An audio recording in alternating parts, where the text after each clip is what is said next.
עם ישראל יצא ממצרים בזכות דבר אחד. ויענחו בני ישראל מן העבודה.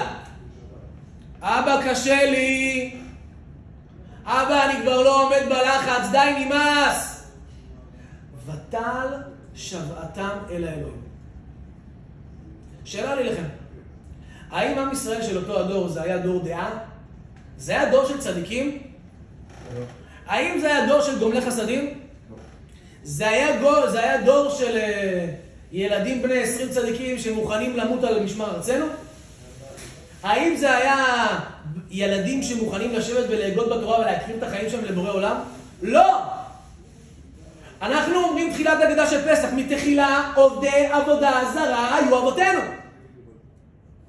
אז אם מתחילה עובדי עבודה זרה היו אבותינו, וגם לא התפללו לבורא ברוך הוא תציל אותנו, התפללו דבר אחד, בורא עולם קשה לי, קשה לי. והגעת לבנך ביום ההולדתו.